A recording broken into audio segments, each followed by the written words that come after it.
सुद्धा मिळते बरं का.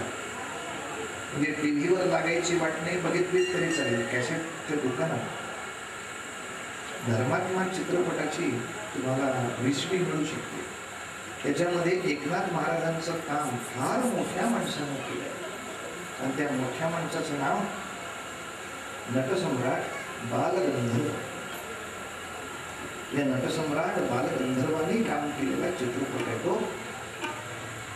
बालगंधर्व सिनेमा सुद्धा काही लोकांनी पाहिला असेल. त्याच्यात तुम्हाला लक्षात येईल की बालगंधर्व नावाच्या एका पुरुष माणसाने, यांचं नाव होतं नारायण, त्यांचं आडनाव होतं राजहंस.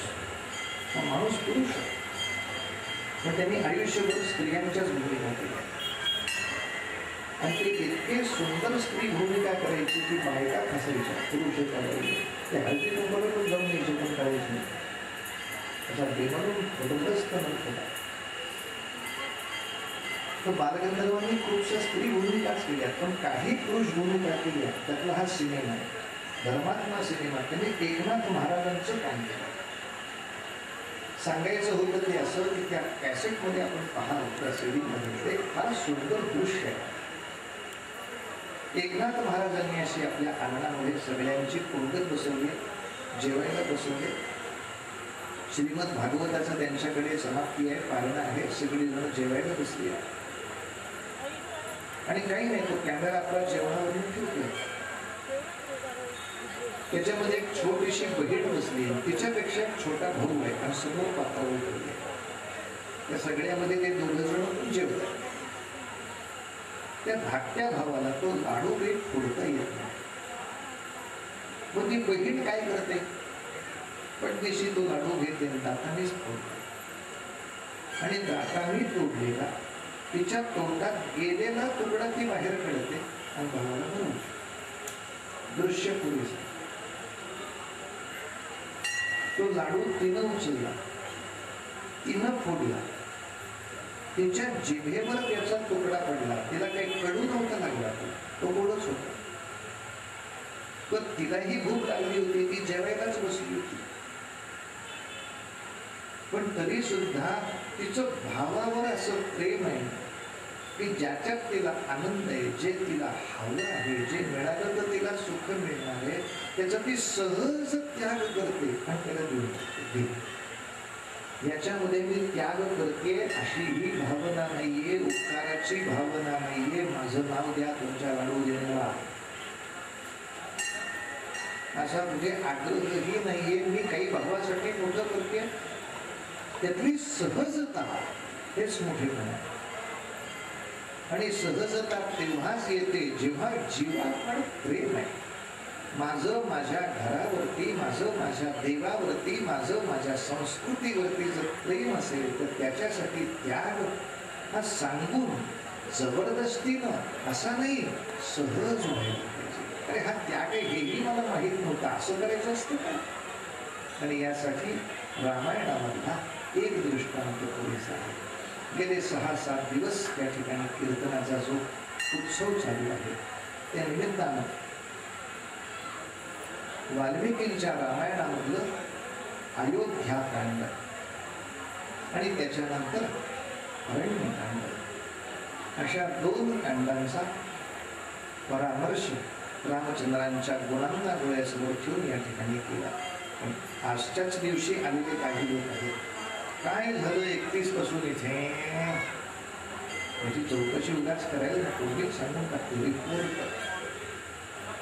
आणि 31 दिनांकापासून परवाच्या दिनांकापर्यंत धर्मवीर संभाजी महाराजांचे चरित्र 6 दिवस आपण ऐकत होतो.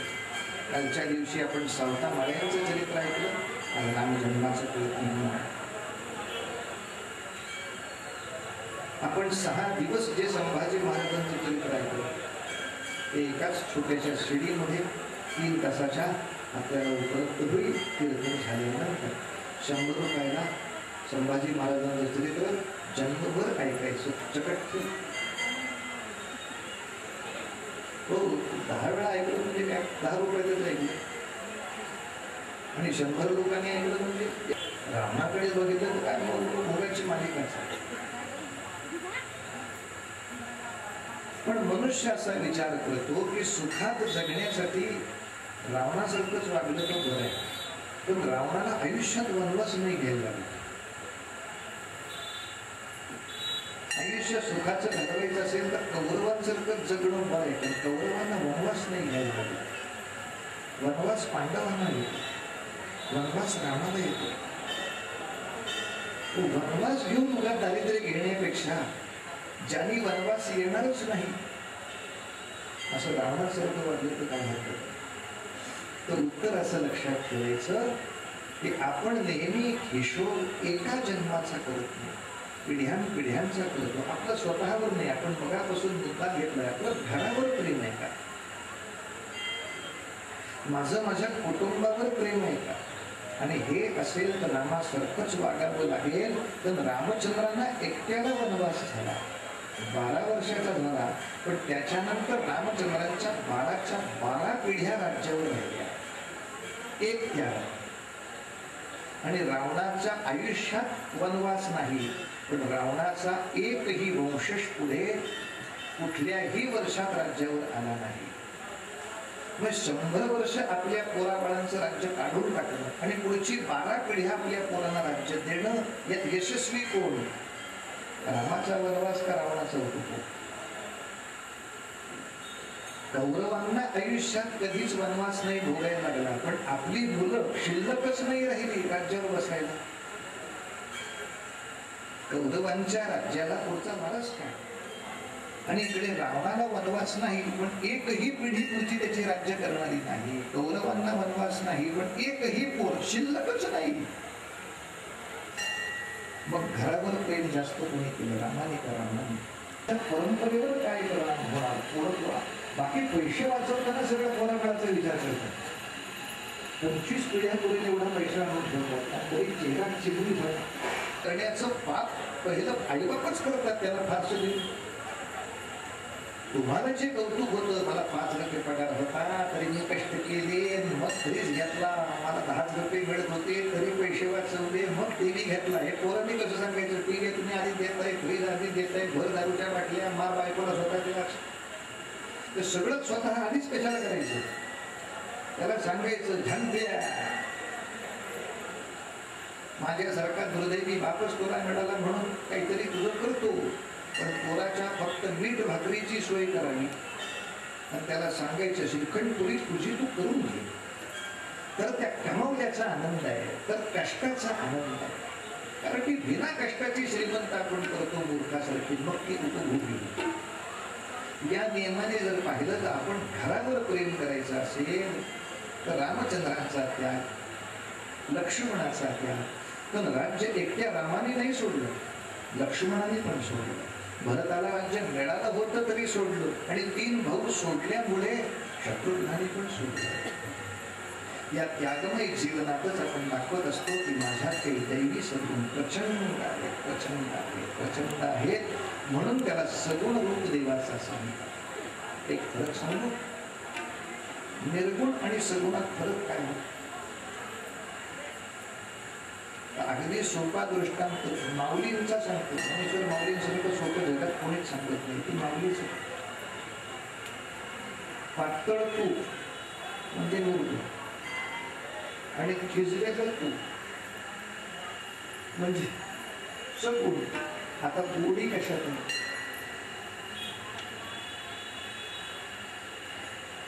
थालपिकावर काही पातळ तूप होता आणि वाफ निर्गुण.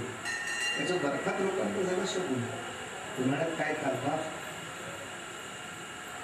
बर्फातला गोळा सगुण रूपात असतो, तो जास्त आवडतो.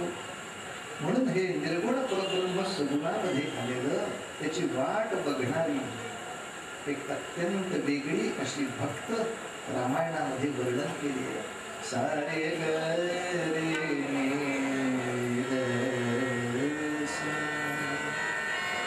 सारे गप गपदनी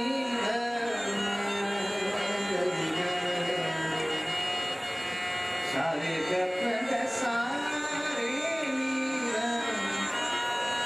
नीर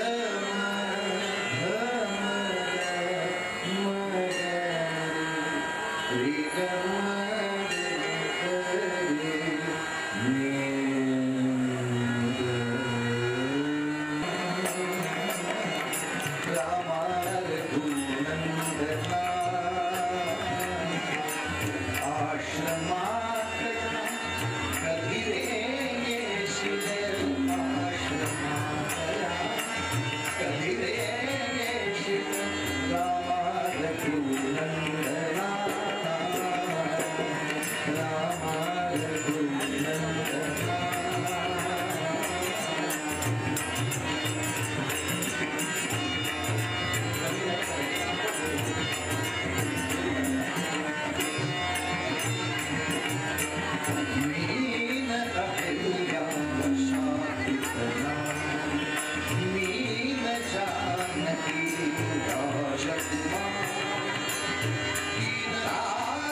सोडली, पळापळी खेळली, परत त्यांना बांधलं. तिची आई म्हणायला लागली, कागद तुला आवडली का ही सगळी कोकरं? हो, किती छान छान छोटी छोटी बाळ आहे, हे खेळत होते. आई म्हणली, घे खेळत आजच्या दिवस, म्हणजे उद्या कापायची आहे. एवढी सगळी बाळं कापणार तुम्ही? हो, मग तुझं लग्न ठरलंय का? सगळ्यांना मेजवानी कशी देणार? ही सगळी कापून टाकायची आता. त्याच्या काळजाचे धस्स झाले. अगो माझी आई, म्हणजे माझ्या एकाच्या लग्नासाठी इतक्या आई बापांची पोरं जाणं.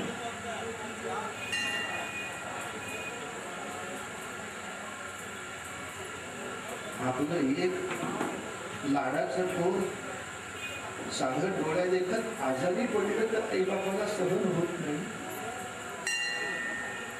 त्याच्या आजारपणाच्या यातना बघून त्याच्या दसपट यातना आई बापाला होतात. अशा लक्षावधी आई बापांना त्यांची पोरं त्यांच्यापासून काढून घेणार का? तर माझं लग्न झालं म्हणून आई मला नको हे लग्न, आई मला नको असलं लग्न. त्या रात्री पोरगी पळून गेली घरातून, सगळी कोकरं दिली सोडून. आणि पळता पळता पळता कोणाला सापडायला नको म्हणून मतंग ऋषींच्या आश्रमात असला. त्या आश्रमात सुद्धा तिला कसा राहता येणार म्हणून वृक्षावर राहिली. कंदमुळं फक्त सेवन करायची. मध्येच रात्री सगळीकडे निजानीज झाली की खाली उतरायची, आश्रमाची सफाई करत असे. तिनं आश्रमात पण पाहिलं, खूप गायी आहेत, खूप बकऱ्या आहेत, गायींची बाळं आहेत, बकऱ्यांची बाळं आहेत, हरणं आहेत आश्रमामध्ये. तिची कल्पना झाली होती की इथेही कापायला घेणार काय, पण आश्रमात त्यांना कोणीच त्रास देत नव्हते. सगळे त्यांच्याशी छान वागत होते. तिला आवडलं ते. किती गोड असतं आयुष्य. उगाच त्यांच्या दुःखावर आपला आनंद का उभा करावा? तिला मनामध्ये वाटलं नाही आश्रमातच राहावं. दुसऱ्या दिवसापासून तिनं झाडलोट करायला सुरुवात केली. मतंग ऋषींनी ते पाहिलं. त्यांना वाटलं आपल्या शिष्यानं इतकं चांगलं झाडता कधी पासून यायला लागलं. पण पुरुषांनी झाडणं बाईनं झाडणं यात फरक पडतोच. मग ते घर झाडणं असो नाही ते एकमेकाला झाडणं असो, असं कसं झाडलं? म्हणून त्या रात्री ऋषी महाराज जागे राहिले. सगळीकडे निजानीज झालेली पाहिली. ती बिचारी